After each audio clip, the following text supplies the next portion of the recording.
The ocean lit up with a flash brighter than lightning.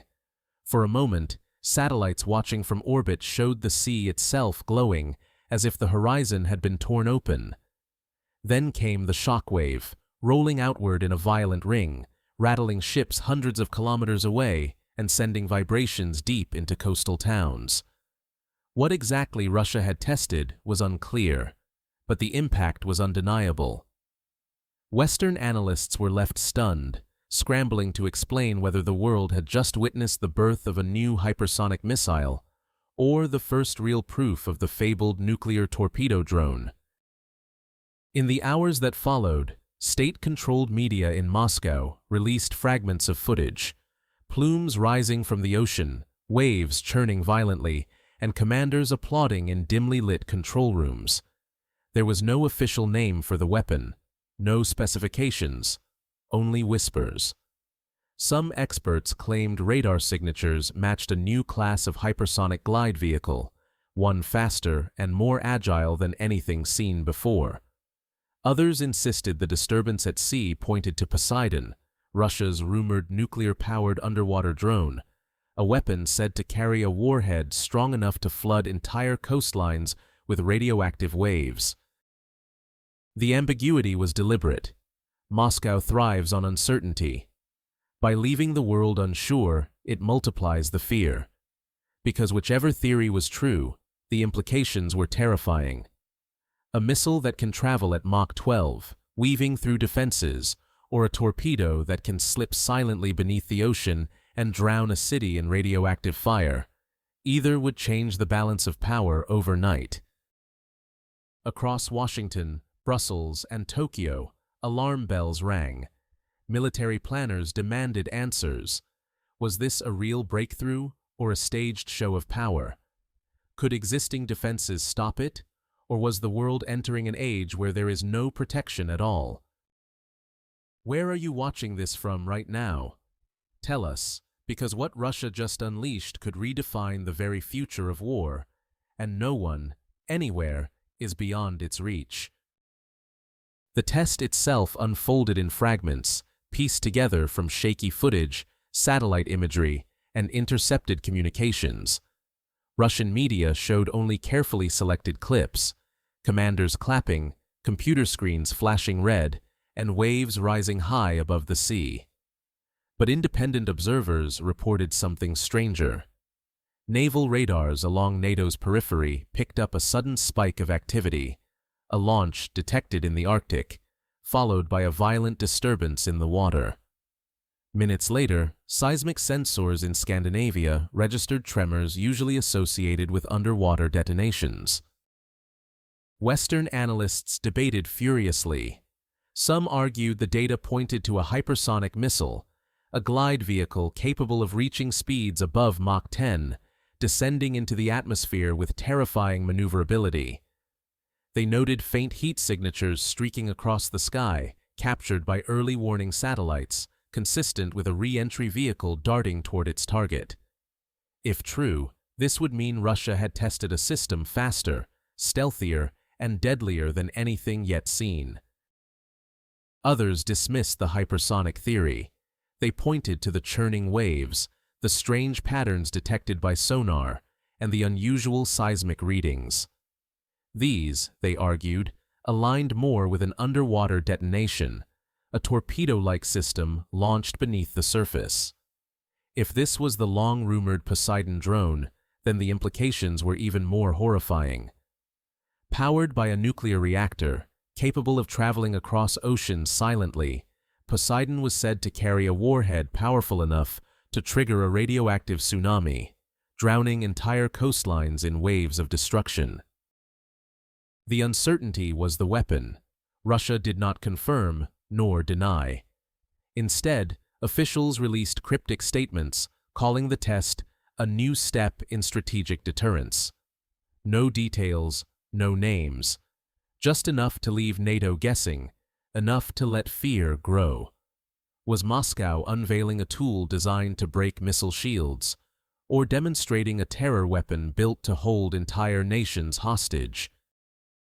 In Washington, the Pentagon called emergency meetings. Intelligence agencies pored over every byte of data, desperate to identify the weapon. In Brussels, NATO commanders reviewed defense readiness levels, uneasy with the possibility that Europe's systems could already be obsolete. And in capitals across Asia, leaders asked the same chilling question.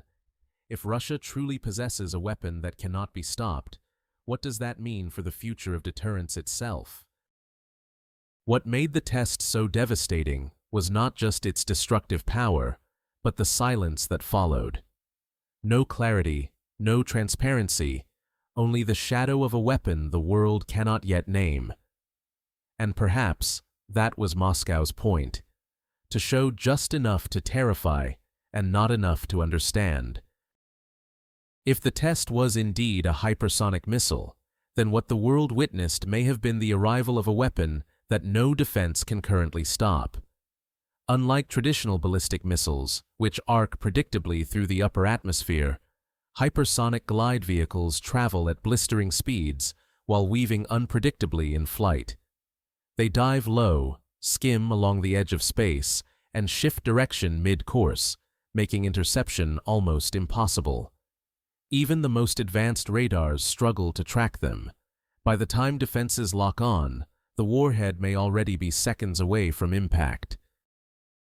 Russia has long claimed to lead in this field. The Kinzhal, a missile launched from aircraft, has already been used in Ukraine, though questions remain about its true performance. The Avangard, mounted on intercontinental missiles, is said to glide at Mach 20. But both systems are limited in number and plagued by logistical constraints. What analysts fear is that Moscow has now tested a next-generation platform, one that combines speed, stealth, and mass production. The fragments of data fit the theory. Satellite imagery showed a heat trail streaking at extraordinary velocity, vanishing before tracking systems could fully process it. Observers reported what looked like a high-speed re-entry, consistent with a glide vehicle diving back into the atmosphere. Russian television, without naming the weapon, praised it as capable of reaching anywhere on Earth within minutes. If true, the implications are staggering. U.S. missile shields in Europe and Asia, Patriot systems in Poland, Aegis destroyers in the Mediterranean, THAAD batteries in South Korea, were designed for ballistic arcs, not maneuvering hypersonics. A handful of these missiles could overwhelm entire defensive grids, striking critical infrastructure, military bases, or even cities with no chance of interception. For NATO, the danger is not just technical, it is strategic. Deterrence relies on the belief that both sides can defend against or retaliate to an attack. If Russia truly possesses hypersonics that cannot be stopped, then the balance shifts. Suddenly, Moscow holds a weapon that can terrorize without consequence, striking anywhere it chooses while leaving adversaries powerless to respond. Western defense planners have warned for years that the hypersonic race was the next arms race. The United States and China are developing their own systems, but development is slow, plagued by setbacks. If Russia has already achieved operational readiness, it may have leapt ahead in a way few expected. This is why the hypersonic theory frightens Washington and Brussels so deeply. It means not just a new missile, but a new era, an age where speed and unpredictability render decades of defensive planning obsolete, an age where the skies belong not to those who defend, but to those who strike first. ChatGPT сказал, if the test was not a hypersonic missile, then the alternative is even darker. For years, Russia has whispered about a weapon so apocalyptic it sounded like science fiction, the Poseidon nuclear torpedo drone, a weapon that does not fly through the air but crawls silently beneath the sea, carrying with it the power to erase entire coastlines. The Poseidon is said to be nuclear-powered, capable of traveling thousands of kilometers underwater at great depth, beyond the reach of conventional anti-submarine defenses. Unlike a traditional torpedo, it does not strike a single ship. It carries a nuclear warhead so massive it could detonate off the coast of a major city, creating a radioactive tsunami that floods ports, naval bases, and entire urban centers. For years, Western analysts debated whether Poseidon was real or merely a phantom designed for propaganda. State television in Moscow aired animations showing tidal waves smashing into New York, London, and Los Angeles.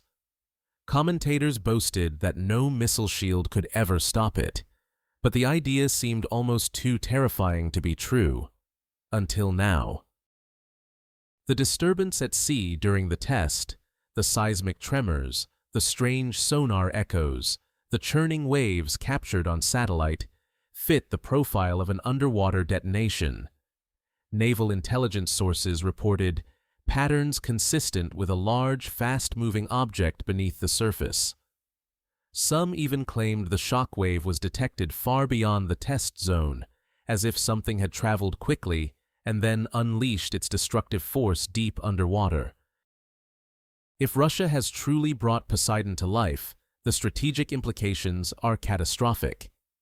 Unlike missiles, which leave trails for radars and satellites to follow, Poseidon is designed to slip through the world's oceans undetected. It can wait offshore, ready to strike without warning. No coastal defense, no missile shield, no naval patrol could guarantee protection. The mere existence of such a weapon would destabilize deterrence entirely. The psychology is as devastating as the technology. A hypersonic missile may kill thousands in a strike. Poseidon threatens millions, and not just in the blast itself, but in the poisoned waters and irradiated lands left behind. It is not just a weapon of war. It is a weapon of terror, designed to break the will of entire nations. Western leaders shudder at the possibility. If the test truly was Poseidon, then Moscow has signaled that it is ready to unleash a weapon that lies outside every treaty, every defense plan, every deterrence model built since the Cold War.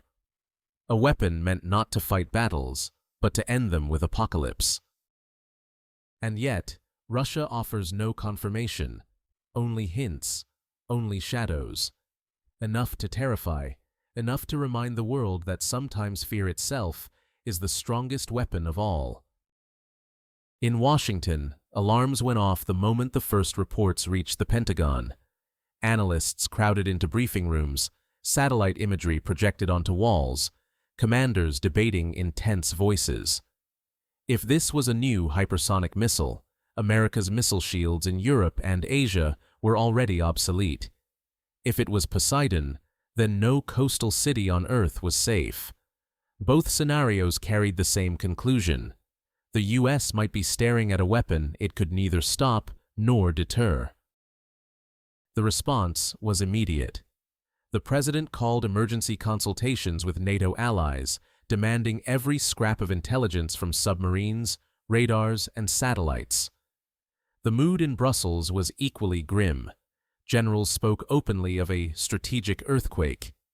If Moscow had truly tested Poseidon, then Europe's ports and naval bases, from Rotterdam to Naples, could be wiped out in a single strike. If it was a hypersonic breakthrough, then Warsaw, Berlin, and Paris were already vulnerable in ways no one had planned for.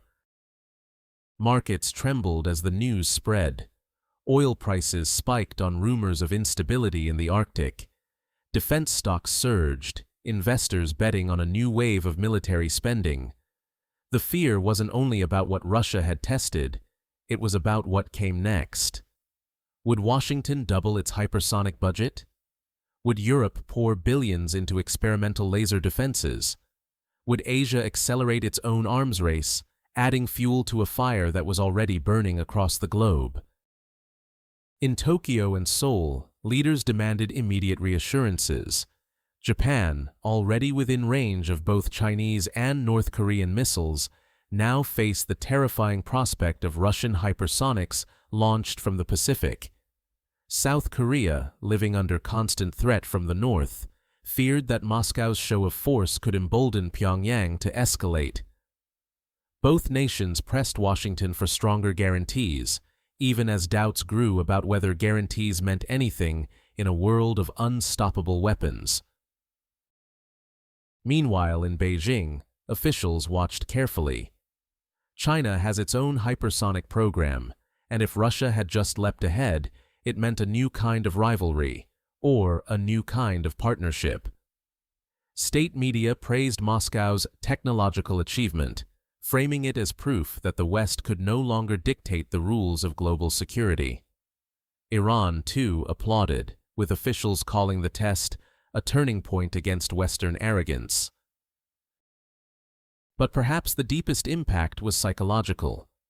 Across Europe and America, ordinary people read headlines of mystery Russian weapon and wondered if their cities were now targets. They remembered the Cold War drills, the shadow of nuclear annihilation, and realized that shadow was back. Only this time, the weapons were faster, stranger, harder to comprehend. Fear alone can be destabilizing. If Washington believes Moscow has a weapon it cannot stop, then the logic of deterrence begins to fray.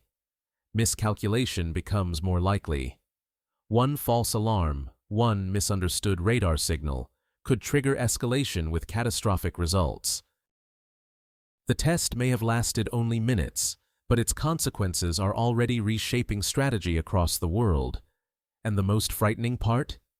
No one outside of Moscow knows for certain what was unleashed, or when it will appear again. The sea is quiet again, the waves calm, but the memory of that blinding flash still lingers. Somewhere in the Arctic waters, or perhaps deep beneath the ocean, Russia tested something the world cannot yet define.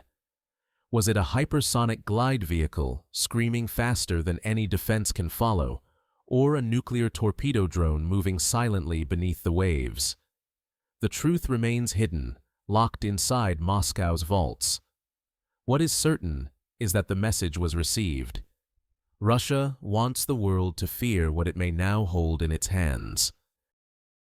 The shockwave of that single test did not just ripple across the water, it rippled across the globe. In Washington, generals debated missile shields that may already be useless.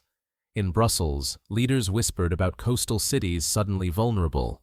In Tokyo, in Seoul, in London, the same thought took hold. If this weapon is real, the world has entered a new and more dangerous age. And perhaps that is the greatest power of all, to make the future itself uncertain, to force nations to prepare for a threat they cannot name and cannot stop. Fear becomes as much a weapon as fire or steel. The ocean hides its secrets well, but the world cannot unsee what it saw that night. A flash, a shockwave, a glimpse of something that may change war forever. What do you think? Did Russia truly unleash a new superweapon, or is this a calculated illusion designed to terrify the world into submission?